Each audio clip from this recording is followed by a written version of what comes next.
வணக்கங்க நண்பர்களே. இந்த பதிவில் நம்ம பார்க்கக்கூடியது கும்பராசியில் பிறந்த நண்பர்களுக்கு வரக்கூடிய ஆடி மாதம் சாதகமாக இருக்குமா அல்லது பாதகமாக இருக்குமா? ஆடி மாதம் 1ஆம் தேதி புதன்கிழமை அதிகாலை அனுசம் நட்சத்திரம்னு சொல்லக்கூடிய சனி பகவானுடைய நட்சத்திரத்தில் முதல் பாதம் விருச்சிக ராசியில் தான் இந்த மாதம் பிறக்கப்படுது. அப்படி பிறக்கப்படக்கூடிய ஆடி மாதத்தில் இந்த பிரபஞ்சம் கும்பராசி நண்பர்களுக்கு எந்த மாதிரியான ஒரு மாற்றங்களை தரப்போகுதுன்றது பற்றி தானுங்க முழுமையாக ஆதாரபூர்வமாக இந்த பதிவில் நம்ம பார்க்க போகிறோம். பலன் நம்ம சொல்கிறோம்னா எந்த வகையில் சொல்கிறோம், எதன் அடிப்படையில் சொல்கிறோன்ட்டே முழுமையாக இந்த பதிவில் நான் சொல்கிறேனுங்க. பொதுவாக மாத கிரகம் அப்படின்றது சூரிய பகவான் தானுங்க. அப்போ சூரிய பகவான் கும்பராசிக்கு ஏழக்கூடிய கிரகம், 7வது பாவகத்துக்கு அதிபதி, திருமண ஸ்தானாதிபதின்னு சொல்லக்கூடிய கிரகம்தான் சூரியன். அந்த சூரிய பகவான் எந்த பாவகத்தில் எந்த கட்டத்தில் இருக்கிறாரோ அதுதான் மாதம். இப்போ மேசத்தில் இருக்கிறாருன்னு வச்சுக்கோங்களேன் சூரியன், அது சித்திரை மாதங்க. வைகாசியில் இருக்கிறாருன்னா, அதாவது ரிஷபத்தில் இருக்கிறாருன்னா அது வைகாசி. அதே நம்ம மிதுனத்தில் இருக்கிறாரு அப்படின்னா சூரிய பகவான் நமக்கு அது ஆனி மாதம். அப்போ கடகம்னா கடகத்தில் சூரிய பகவான் வர்றது தான் நமக்கு ஆடி மாதம். 27 நட்சத்திரத்தில் சூரிய பகவான் ட்ராவல் பண்ணி வராருன்னா ஒரு வருஷங்க, 365 நாள் ஆகுது ஒரு கட்டத்துக்கு, ஒரு சுற்று சூரிய பகவான் வர்றதுக்கு. மேசத்தில் இருந்து மீண்டும் அடுத்த வருஷம் மேசத்துக்கு வர்றதுக்கு 365 நாள், ஒரு வருஷம் டைம் எடுத்துக்கிறார். அப்போது ஒரு மாதம் ஒரு பாவகத்தில் ஒரு கட்டத்தில் இருப்பார். அந்த ஒரு கட்டத்தில் 9 நட்சத்திரத்தில் வரக்கூடிய தருணம் தான் இந்த ஒரு மாதம். ஆடி மாதம் 1ஆம் தேதியிலிருந்து ஆடி மாதம் 3ஆம் தேதி வரைக்கும் புனர்பூச நட்சத்திரம்னு சொல்லக்கூடிய குரு பகவானுடைய நட்சத்திரத்தில் சூரியன் வரார். அந்த நேரத்தில் கும்பராசியில் பிறந்த நண்பர்களுக்கு புத்திர செல்வம் பெறுகிறதுக்கான வாய்ப்புகள் உண்டு. சூரிய பகவான் 7க்குடைய கிரகம், திருமண ஸ்தானாதிபதி. புத்திரஸ்தானாதிபதியுடைய சாரம் வாங்கும் பொழுது புத்திர செல்வம் பெறுகிறதுக்குண்டான அருமையான ஒரு தருணம். கும்பராசியில் பிறந்த நண்பர்களுக்கு இப்போ ஜென்மச்சனி நடந்துக்கிட்டு இருக்கு. 32 33 வயசுக்குள்ளார இருக்கிறவங்களுக்கு அது சங்கடமாக இருக்கும். 33 வயசுக்கு மேலே உள்ளவங்களுக்கு அது சாதகமாக இருக்கும். ஏன்னா 7.5 சனினா எப்பயுமே பாதகம்தான் கொடுக்கும் அப்படின்னெல்லாம் ஒன்றும் கிடையாது. 7.5 சனி ஒரு மனுஷனை வாழவும் வச்சுருக்குது, 7.5 சனி ஒரு மனுஷனை சங்கடம் பண்ணவும் வச்சுருக்குது. அப்போது அந்த வயசு தானுங்க, 32 வயசுக்குள்ளார இருக்கிறவங்களுக்கு இது பாதகம், 32 வயசுக்கு மேலே உள்ளவங்களுக்கு இந்த சனி சாதகம். சரி, கும்பராசியில் பிறந்த நண்பர்களுக்கு திருமணம் ஆயிட்டு 10 வருஷம் ஆகுதுங்க, 12 வருஷம் ஆகுதுங்க, 6 வருஷம் ஆகுதுங்க, புத்திர செல்வம் இல்லைங்க, பார்க்காத வைத்தியம் கிடையாது, பண்ணாத பரிகாரம் கிடையாது, போகாத கோவில் குளம் கிடையாது, இது வரைக்கும் எங்களுக்கு நல்லது நடக்கலை சாமி அப்படின்னா இந்த நேரத்தில் திருமண ஸ்தானாதிபதினு சொல்லக்கூடிய கிரகம் சூரியன், திருமண காரகன் அப்படின்னு சொல்லக்கூடிய கிரகம் சுக்கிரன். இவங்க 2 பேருமே 6வது பாவகத்தில் இருக்கிறாங்க. அது எப்படி சார் நல்லது நடந்துடும் அப்படின்னா நிச்சயமாக நல்லது நடக்கும். எப்படின்னா 6வது பாவகத்தில் இருக்கக்கூடிய திருமண ஸ்தானாதிபதி புனர்பூச நட்சத்திரம்னு சொல்லக்கூடிய ஸ்ரீராமருடைய நட்சத்திரத்தில் இருக்கிறார். அப்போது அது குரு பகவானுடைய நட்சத்திரமும் கூட.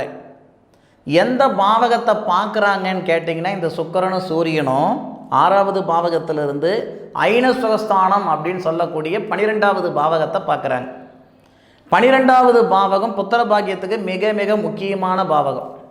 எப்படி புத்திரஸ்தானம் முக்கியமான ஒரு இடமோ அதே மாதிரி 12வது பாவகம் புத்திர பாக்கியத்துக்கு முக்கியமான ஒரு பாவகம்.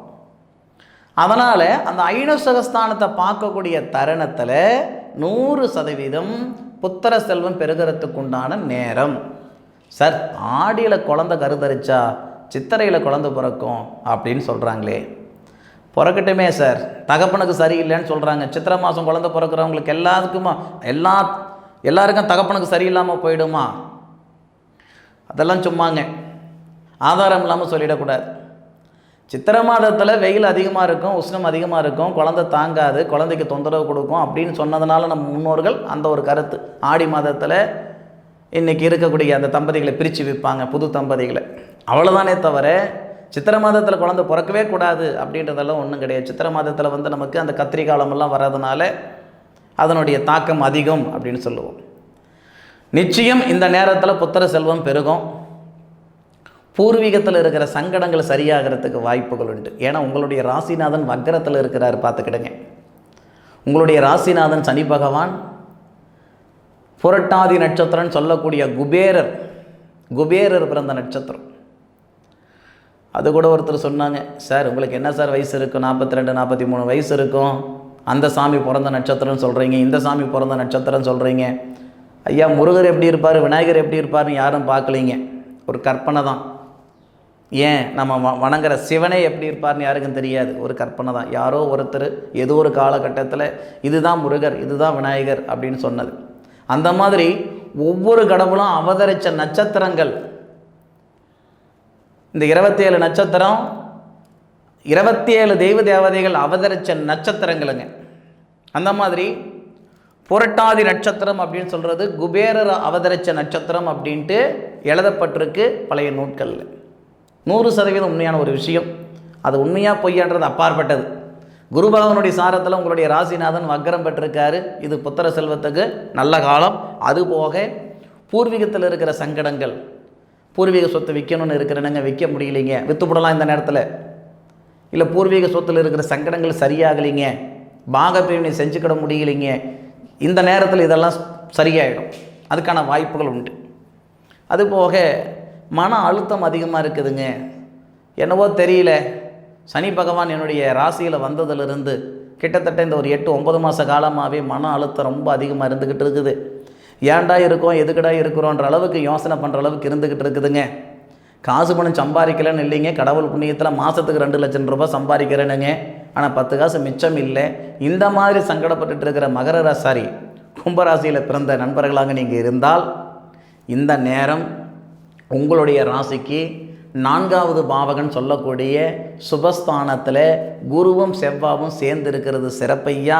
இந்த குருவும் செவ்வாவும் உங்கள் ராசிக்கு 10வது பாவகன் சொல்லக்கூடிய தொழில் ஸ்தானத்தை பார்ப்பதால் குருமங்கள யோகமாக இருக்கக்கூடிய 2 கிரகங்கள் உங்கள் ராசிக்கு 10வது பாவகத்தை பார்க்கக்கூடிய தருணத்தில் உங்கள் ராசியில் இருக்கக்கூடிய உங்கள் ராசியாதிபதி வக்கரம் பெற்று குருவுடைய நட்சத்திரம் வாங்கி குரு பகவான் எந்த இடத்தை பார்க்குறாரோ அதே இடத்த உங்களுடைய ராசிநாதன் பார்க்குறாரு.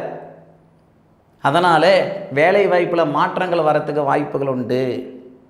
ஒரு சில நண்பர்கள் இருக்கிறாங்க, அது ஐடி நிறுவனத்தில் வேலை செய்கிறவங்களா இருக்கட்டும், அரசாங்கத்தில் வேலை செய்கிறவங்களா இருக்கட்டும், வேண்டாம் விருப்பம் நான் வேலை செஞ்சுக்கிட்டு இருக்கிறேனுங்க, இடமாற்றங்கள் ஆகணும்னு நினைக்கிறேன் முடியல, வேலை மாற்றங்கள் ஆகணும்னு நினைக்கிறேன் முடியல, கமிட்மெண்ட்டுக்காக ஓடிக்கிட்டு இருக்கிறேனுங்க, விட்டால் வேலை போயிடுமே, என்னடா பண்ணுறது, தேவைகள் இருக்குது அதுக்காக ஓடிக்கிட்டு இருக்கிறேனுங்க அப்படின்னு மிஷின் வாழ்க்கை வாழ்கிறவங்க வாழ்ந்துக்கிட்டு தானே இருக்கிறீங்க. இந்த நேரத்தில் குரு பகவானுடைய பார்வையாக இருக்கட்டும், அதுபோக செவ்வாவுடைய பார்வையாக இருக்கட்டும், அதுபோக நமக்கு சனி பகவானுடைய பார்வை, இந்த குருவும் செவ்வாவும் சனி ஒரு ஒற்றுமை இருக்குது. என்னன்னா, ஜோதிடம் படித்தவங்களுக்கு நிறைய பேருக்கு தெரியும், நம்ம பூமி இருக்குன்னா உள் சுற்று கிரகங்கள் இருக்குது, வெளி சுற்று கிரகங்கள் இருக்குது. நிறைய பேருக்கு தெரிஞ்சிருக்கும். உள் சுற்று கிரகங்கள் அப்படின்னா நம்ம நிறைய கிரகங்கள் நம்ம சொல்லுவோம். வெளி சுற்று கிரகங்கள் அப்படின்னா நமக்கு சூரிய பகவான், குரு பகவான், செவ்வாய், சனி, இந்த 3 கிரகங்கள் முக்கியமாக வெளி சுற்று கிரகங்கள்.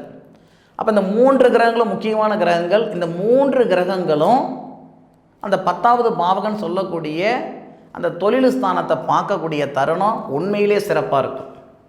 இதனால தான் சொல்கிறேன், கண்ணு மூடிட்டு வேலையில் நீங்கள் மாற்றங்கள் செஞ்சுக்கிடலாம், ஒன்றும் தப்பு வராது. வேலையே இல்லாத நண்பர்களுக்கு இந்த ஆடி மாதம் முடியறதுக்குள்ளார வேலை வாய்ப்பு உருவாக்கி கொடுத்துரும். படித்த படிப்புக்கு உண்டான உத்தியோகம் இல்லை சார், நான் படித்த படிப்புக்கும் செய்கிற வேலைக்கு சம்மதம் இல்லாமலாம் இருந்துக்கிட்டு இருக்கிறேன் சார் அப்படின்னா சம்மதம் இருக்கிற மாதிரி ஒரு வாய்ப்பை உருவாக்கி கொடுத்துரும். வெளிநாட்டில் இருக்கிற நண்பர்களுக்கு இந்த நேரம் உங்களுடைய பதவி உயர்வு கொடுக்க போகுது. வெளிநாட்டில் இருக்கிற நண்பர்கள் அந்த நாட்டு வீசா குடியுரிமை வேணும்னு முயற்சி பண்ணிகிட்டு இருக்கிறீங்கன்னா ஆடி 18க்கு மேற்கொண்டு அது நடக்கிறதுக்கு வாய்ப்புகள் உண்டு. புதுசாக வீடு வாசல் வாங்கிறதுக்கான ஒரு பிராப்தம் இந்த கும்பராசியில் பிறந்த நண்பர்களுக்கு இந்த ஆடி மாதத்தில் ஏற்பட போகுது. எது எப்படி இருந்தாலும் இந்த தொழில் ஸ்தானம் அப்படின்ற இடம் செவ்வாவுடைய ஆதிக்கம், அந்த செவ்வாய் குரு பகவானோட சேர்ந்து தன்னுடைய சுய வீட்டை பார்க்குறது ரொம்ப ரொம்ப சிறப்பாக இருக்கும். எப்படி பார்த்தாலும் மாற்றங்கள் நிறைந்த ஒரு மாதம்தான் இந்த ஆடி மாதம். இந்த கும்பராசி நண்பர்களுக்கு பகை நீங்கும். போகாத இடத்துக்கெல்லாம் போனேன்னு பேர் வந்துருச்சு, செய்யாத தப்பெல்லாம் செஞ்சேன்னு பேர் வந்துருச்சு, கழுத்து பிடிக்கிற அளவுக்கு சங்கடங்கள் இருக்குது, எதை சாப்பிட்டா என் பித்தம் தெரியன்ற அளவுக்கு நான் இருந்துக்கிட்டு இருக்கிறேங்கன்னு சங்கடப்பட்டுட்டு இருக்கிற கும்பராசி நண்பர்களுக்கு இது அருமையான ஒரு நேரமாக இருக்கும். பொதுவாக கும்பராசி நண்பர்கள் பல பேருடைய வாழ்வாதாரத்துக்கு காரணமாக இருக்கிறவங்க. ஒருத்தருடைய வாழ்வாதாரத்துக்கு இல்லைங்க, பல பேருடைய வாழ்வாதாரத்துக்கு காரணமாக இருக்கக்கூடியவங்க. ஏதோ ஒரு கிரகம், ஏதோ ஒரு கெட்ட நேரம், இந்த 2.5 வருஷ காலமாகவே கும்பராசியில் பிறந்த ஒரு சில நண்பர்களுக்கு வாழ்வாதார ரீதியாக பலவிதமான சங்கடங்கள் கொடுத்துக்கிட்டு இருக்கும். எல்லா திறமையும் இருந்து, எல்லா தகுதி இருந்து, இருக்கிற இடத்துலையே இருக்கிறமே அப்படின்ற ஒரு மன அழுத்தம் இருக்க தான் செய்யும். இந்த ஆடி மாதம் 16, 17 தேதிக்கு மேற்கொண்டு நிச்சயமாக மாற்றங்கள் வரும். அதுபோக இந்த சூரிய பகவான் ஆடி 3ஆம் தேதியிலிருந்து ஆடி 17ஆம் தேதி வரை சனி பகவானுடைய நட்சத்திரம் சொல்லக்கூடிய பூசம் நட்சத்திரத்தில் ட்ராவல் பண்ணுவார். அந்த நேரமெல்லாம் கணவன் மனைவிக்குள்ளே இருக்கிற கருத்து வேறுபாடுகள் சரியாகும், உடம்பில் இருக்கிற நோய் நொடிகள் சரியாகும். ஆனால் வாகனம் அப்படின்ற விஷயத்தை கொஞ்சம் பொறுத்து சூதானமாக பண்ணணும். ஏன்னா கும்பராசி நண்பர்களுக்கு எது எப்படி இருந்தாலும் ராசிநாதன் வக்ரத்தில் இருக்கிறார். அப்போது வாகனம் வாங்கிறதா இருக்கட்டும், இல்லை வாகனத்தில் தொலைதூரம் போகிறதா இருக்கட்டும், இதெல்லாம் கொஞ்சம் யோசனை பண்ணி பண்ணணும், பாதுகாப்பாக இருக்கணும். வண்டி வாகனத்தால் கண்டிப்பாக தொந்தரவுகள் வரும், பிரச்சனைகள் வரும், மருத்துவ செலவுகள் வரும். ஆனால் 6வது பாவகத்தில் இருக்கக்கூடிய சூரிய பகவான் உடம்பில் இருக்கிற தொந்தரவுகள் சரிப்படுத்துவார். வம்படியாக போயிட்டு நாம் ஒரு பிரச்சனைகளை மாற்றிக்கக்கூடாது. இல்லை, தீராத தலைவலி இருக்குதுங்க, 6 மாதமாக வைத்தியம் பண்ணிகிட்ருக்கிறேன், தீராத வயிறு வலி இருக்குது, 2 வருஷமாக வைத்தியம் பண்ணிக்கிட்டு இருக்கிறேன்னா, இந்த மாதிரி தொந்தரவுகளுக்கு ஏதாவது ஒரு வகையில் நமக்கு ஒரு வைத்தியம், நான் செய்கிற வைத்தியத்துக்கு ஒரு பிரயோஜனம் இருக்கும். இந்த நேரத்தில் 2 வருஷமாக எடுக்கிற வைத்தியம் செட் ஆகலைன்னா இந்த மாதத்தில் கண்டிப்பாக செட் ஆகும், ஏதோ ஒரு வகையில் நல்லது நடந்துடும். ஆக இந்த வண்டி வாகனம் சவகாசமும் வேண்டாம், சாகசமும் வேண்டாம், அதை மட்டும் கொஞ்சம் யோசனை பண்ணுங்க. அதுபோக குடுக்கல் வாங்கலை பெருசாக வச்சுக்க வேண்டாம். அப்படி குடுக்கல் வாங்கல் வச்சுக்கிட்டாலும் கண்டிப்பாக இந்த கும்பராசியில் பிறந்த நண்பர்களுக்கு சிக்கல் வந்துடும்.